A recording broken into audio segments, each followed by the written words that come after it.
खाते पीते तो है नहीं, तो ये क्या हो रहा है? इससे भगवान को खुश क्यों हो रहे हैं जब रोटी रखी है? तो मोहतरम ने जवाब ये दिया कि मैं इस वक्त इसका जवाब दूंगा सिर्फ उन लोगों को जो साइंस और टेक्नोलॉजी के स्टूडेंट्स हैं। तो मैंने जब ये सुना, मैंने कहा यार ये कोई बड़ा ही खानदानी जवाब मार्केट में आ रहा है।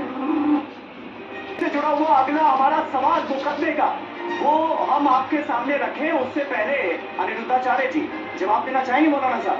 हाँ, प्रश्न इनका ये है ना कि ईश्वर क्यों नहीं दिखते, ये सवाल था। तो देखिए, जैसे गुलाब में खुशबू है, क्या दिखाई पड़ती है? तो नहीं दिखती, इससे ये सिद्ध नहीं होता कि नहीं है। उसी तरह हमारे जैसे गुलाब की खुशबू को महसूस किया जा सकता है, उसी तरह भगवान की भक्ति करके भगवान को महसूस तो किया जा सकता है। ये देखने दिखाने का विषय नहीं। हर चीज देखी नहीं जा सकती और हर चीज दिखाई नहीं जा सकती। मिश्री में मिठास है, क्या उस मिठास को देखा जा सकता है? लेकिन खा करके उसका अनुभव किया जा सकता है। उसी तरह ईश्वर को देखा नहीं जा सकता, पर भक्ति करके क्या मीराबाई ने अनुभव नहीं किया? यदि नहीं किया तो मीराबाई ने जो किया तो वो क्या था? सूरदास जी, राधास जी, रसखान, इतने सारे भक्त जो हमारे जगत में हुए हैं, क्या इन्होंने अनुभव नहीं किया? आपकी दादी, आपकी माँ, आपकी नानी जो वर्षों से भगवान के ध्यान में डूबी रही है, तो क्या वो पाखंड था? अरे कुछ तो अनुभव हुआ होगा ना, कुछ तो शांति मिली होगी ना। इसलिए ईश्वर देखने और दिखाने का सब्जेक्ट नहीं है, ये महसूस। मिश्री खाओगे तो मिठास का अनुभव हो ही जाएगा, भक्ति करोगे तो ईश्वर का अनुभव हो ही जाएगा, कोई बहुत बड़ी बात नहीं। और भगवान को जो भोग लगाया जाता है उसको लेकर उनका सवाल था। लेकिन मुझे ये बात हैरान कर रही है कि पाकिस्तान के मौलानाओं को आप में इतनी दिलचस्पी क्यों? पाकिस्तान की बहुत लोग कथा सुनते हैं। मेरे पास एक बार ऑफर आया था। अच्छा, मेरे पास ऑफर आया, बोले आप पाकिस्तान आ जाओ कथा सुनने, कथा सुना रहे। हाँ। मैंने कहा मैं आऊंगा तो फिर याद रखना पूरा पाकिस्तान हिंदुस्तान हो जाएगा।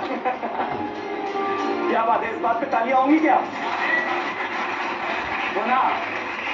पुनः पाकिस्तान हिंदुस्तान हो जाएगा जैसे था। चलिए, तो ये राज भी खुला कि अनिरुद्धाचार्य जी महाराज को पाकिस्तान से भी न्योता आ रहा है प्रवचन के लिए, और मौलाना तो वहां के उनकी बात पर रिएक्ट करते हुए नजर आ ही रहे हैं, और उनके सवालों का जवाब भी आज महाराज जी ने टीवी 9 भारतवर्ष पर दे दिया। अगला सवाल, क्या अनिरुद्धाचार्य जी महाराज संतान प्राप्ति चाहने वालों को भी सलाह देते हैं, मंत्र देते हैं, उपाय बताते हैं क्या? अगली क्लिप जो आपको हम दिखाने जा रहे हैं वो इसी से जुड़ी हुई है। संतान प्राप्ति चाहने वालों के लिए क्या बाबा के पास कोई मंत्र है? जरा सुनते हैं। जिसको संतान नहीं होती वो गाय को गेहूं खवाए, और गेहूं जब उसके गोबर से वापस आए तो उसको धुल करके, उसे सुखा करके, उसको पीस करके उस आटे की रोटी बनाकर भगवान को भोग लगाकर वो रोटी खाने से संतान प्राप्ति होती है। मतलब समझ रहे हैं? तो सुना अपने बाबा को, संतान प्राप्ति की चाह रखने वाले लोगों को क्या मंत्र देते हुए नजर आ रहे हैं? इससे जुड़ा एक बहुत अहम सवाल है जिसका जवाब आज टीवी 9 भारतवर्ष के स्टूडियो में अनिरुद्धाचार्य जी से लिया जाएगा। वो सवाल ये रहा, क्या अनिरुद्धाचार्य जी महाराज अंधविश्वास को बढ़ावा दे रहे हैं? ये बड़ा सवाल है। मतलब संतान प्राप्ति कैसे होगी, इसका भी नुस्खा ढूंढ निकाला? नहीं, मैंने नहीं ढूंढा, ये प्रमाणित है। जो पुराने लोग हैं वो सब जानते होंगे। आपने रघुवंशम पढ़ा है? पढ़ा है, इसलिए बोलते हैं पढ़ा करिए। महाकवि हुए हैं और आप सबको पढ़ना चाहिए बेटा। जो आज की जनरेशन है, आप सबको ना हमारे ग्रंथों को पढ़ना चाहिए। आपने सुना होगा भगवान श्री राम के पूर्वज हुए हैं दिलीप, राजा दिलीप। रघुवंशम में पूरी कथा है। ये रघुवंशम जब पढ़ते तो पूरा मिलता है। उनको संतान नहीं हो रही थी तो वशिष्ठ जी के पास गए। वशिष्ठ जी से कहा संतान नहीं है, बताइए क्या हुआ? बोले आपने गाय को देखकर प्रणाम नहीं किया तो गाय का अपराध है आपके ऊपर। तो हमारी गाय है, वशिष्ठ जी की गाय का नाम था नंदिनी। बोले हमारी गाय ले जाओ और इसकी सेवा करना। तो उनकी सेवा करने से, गौ माता की सेवा करने से राजा दिलीप को संतान प्राप्त हुई, जिनका नाम रघु पड़ा, जिनके नाम से रघुवंश पड़ा। रघुकुल रीत सदा चली आई, प्राण जाए पर वचन न जाए। यदि यदि गौ माता की कृपा से, गौ माता की सेवा से, गौ माता के आशीर्वाद से राजा दिलीप को संतान हो सकती है, लिखा प्रमाण है, तो हमारी और आपकी संतान क्यों नहीं हो सकती गौ माता की कृपा से? लेकिन गाय की सेवा करना महाराज जी एक बात है, हाँ। और आप गोबर की रोटी खाने की सलाह गोबर की रोटी नहीं, मैंने खुद खाई है। खाइए आप। मैंने गोबर की रोटी नहीं, वो क्या है पता है तो आप इसको सर्च कीजिएगा यूट्यूब पे, गूगल में करिएगा। उस गाय के अंदर जब वो गोबर जाता है और जब वो गोबर गाय के अंदर गेहूं जाता है और वो गोबर के द्वारा बाहर आता है, उसके जो सामान्य गेहूं है और उस गेहूं को आप देखेंगे तो दोनों में अंतर होता है ना। और वो गाय कोई पशु नहीं है।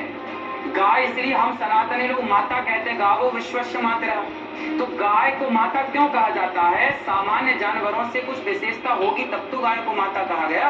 और मैं क्या कह रहा हूँ, मैं कह रहा हूँ कि गाय को खिलाइए गेहूं, फिर वो बाहर निकलेगा गोबर से उसे धुलिए, उसकी रोटियां खाइए। ये मैंने बड़े बड़े संतों से सुना है और मैंने खुद वो रोटियां खाई हैं। आप जब वो रोटियां खाएंगे तो निश्चित ही आपके शरीर में जो दोष हैं बच्चे ना होने के, जो कई बार डॉक्टर बोलते हैं कि संतान नहीं होगी, कई बार डॉक्टर मना कर देते हैं आपको नहीं हो सकता, ऐसे केस भी देखे गए उनको भी होता है।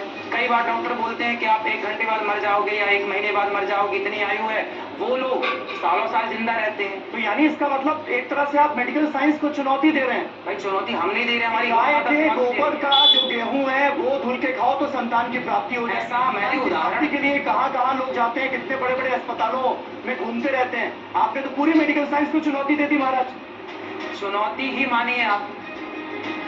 हमने तो उदाहरण दिया भगवान राम के पूर्वज राजा दिलीप का रघुवंशम महाकाव्य पढ़िएगा, महाकवि कालिदास जी के द्वारा रचित।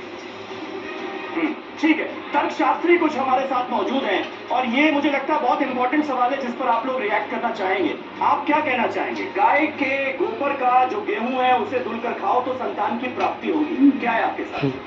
देखिए, पुरानी किताबों में गोबर खाने से बच्चे पैदा नहीं होते हैं, ये सभी लोग जानते हैं। सबको बच्चा पैदा होना चाहिए, सबको बच्चा पैदा होना चाहिए, किसी को बच्चा किससे पैदा होता है? आपके भक्तों से पूछ लीजिए बच्चा उनको कैसे पैदा हुआ।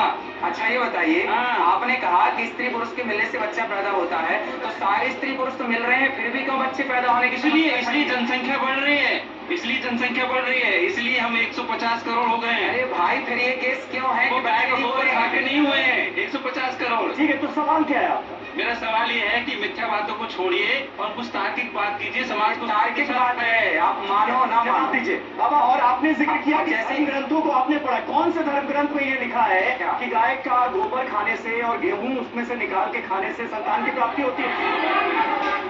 जी वहाँ पब्लिक से बात करिए। क्या कहना चाहते आप बताइए, एक एक करके आराम से। राधे राधे। गोबर खाने से महाराज जी नहीं बोला, जो उसका गेहूं निकलता है उसे धोने के बाद गेहूं किसमें से गाय जो गोबर करती है, गोबर जो करती है, गाय के गोबर से जो गेहूं निकलता है वो खाना है? वो गेहूं धो के खाना है, गेहूं धो के खाना। हाँ, उसे पिसवा के। ठीक है, ये जो विधि है, ये जो उपाय है संतान प्राप्ति का, ये कौन से धार्मिक ग्रंथ में लिखा है जो आप बता रहे हैं? ये भी आपको लिखा हुआ बता दूंगा, मैं आपको लिखा हुआ बता दूंगा। हाँ बताइए। बिल्कुल बताऊंगा।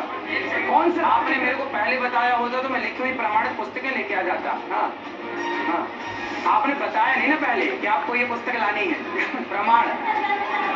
चलिए हाँ, ये पीली मैया को बात कर रहा है, बोलिए। आचार्य जी कह रहे हैं, व्यास जी, कि ये गेहूं खाने से बच्चे होते हैं। हमने और भी कैसी दवाइयाँ हैं, एक यही नहीं है हमारे पास, और भी हमारे पास बहुत उपाय हैं जिनसे खाने से बच्चे भी होते हैं और लड़के भी हो जाते हैं। ऐसे भी उपाय हैं। ये तर्कशास्त्री जी क्या हर चीज को लिखित में दिखाएंगे? तर्कशास्त्रियों को, वैज्ञानिकों को, डॉक्टर्स को नहीं पता है। क्यों? सारे डॉक्टर यहाँ पर कोई कुछ बोलना चाहेगा इस पर? यहाँ पर कोई कुछ बोलना चाहेगा आप में से? जी।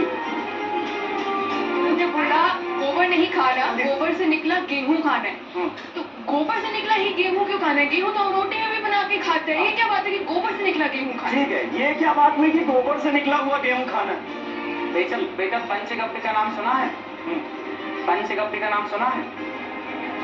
देखो आप बच्चे हैं, आप नहीं जानते पंचगव्य क्या होता है, आप जानते नहीं। हमारे यहाँ वर्षों से एक परंपरा रही है बेटा कोई भी शुभ कार्य होता है, यज्ञ होता है, भगवान राम ने यज्ञ किया, श्री दशरथ जी ने यज्ञ किया, भगवान श्री कृष्ण ने यज्ञ किया, और आज भी आप कभी यज्ञ करेंगे और आज भी आप कोई विशेष बड़ी पूजा करेंगे तो सबसे पहले आपको पंचगव्य पिलाया जाएगा।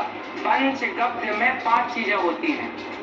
गाय का सुंदर सा दूध, दही, घी और गोबर का रस और गौमूत्र, ये 5 चीजों को मिलाकर के पंचगव्य बनाया जाता है, और वो पंचगव्य पी करके आप शुद्ध होते हैं, यज्ञ के योग्य बनते हैं, यज्ञ के अधिकारी बनते हैं।